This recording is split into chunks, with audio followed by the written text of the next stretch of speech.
Hi guys, good afternoon. Mag-off muna tayo ng mga electric dito sa bahay kasi aalis na naman ang mudra. I-off natin yung TV guys. Tapos dapat guys, pag umalis kayo ng bahay, siguraduhin nyo talaga na wala nang nakasaksak sa mga saksakan ng mga kuryente guys. Para alam nyo na, iwas tayo sa mga disgrasya. Saan ba yung remote ng aircon? Ay! Ano ba to? Tapos, inoff ko na yung aircon guys dito sa sala. Doon na naman sa likod yung ano niya, yung may sarili kasi itong ano guys eh. May sariling plangka. Yung main switch niya ba? Ito guys oh. Yan. Ito sa dalawang aircon. Ito sa master's bedroom. Ito yung sa sala. Tapos ito yung sa tubig namin. So, naka-on pala yung sa tubig, oh. Oh, ayan. Tapos yung dalawang makina. Tapos dyan, guys, mainit na mainit dito. I-lock natin to guys. Para pagdating ng asawa ko, ready na siya. Off ko na to, ha. Tapos, dyan lang kayo kasi tingnan nyo lang ako. Sira ko muna to.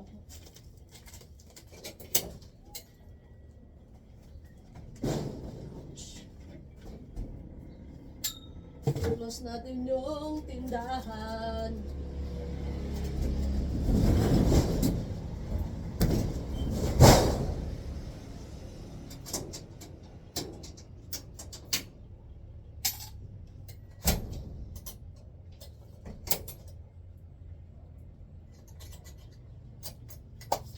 Ayan. Sarado na yung tindahan.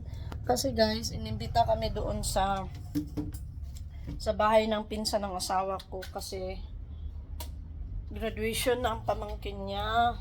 Inimbita kami, may konting salo-salo lang naman. So ayan, nakalock na siya. Yung ilaw na lang. Check ko muna yung mga ilaw sa mga kwarto.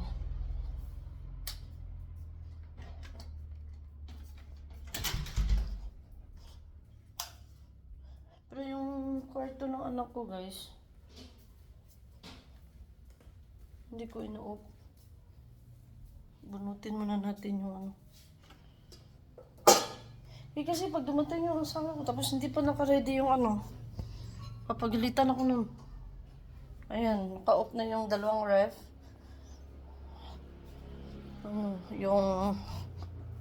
Yung isang ilaw lang sa kusina, hindi ko papatayin kasi para hindi masyadong madilim.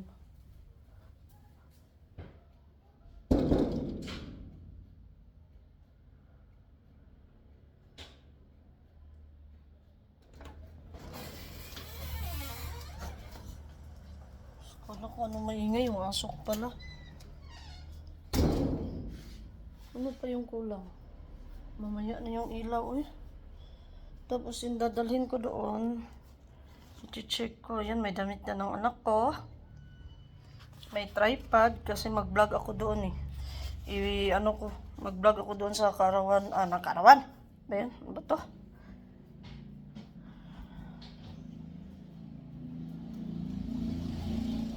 Yung aso ko guys, may kinukuha doon guys oh. Anong ginagawa niya dyan. Baka daga.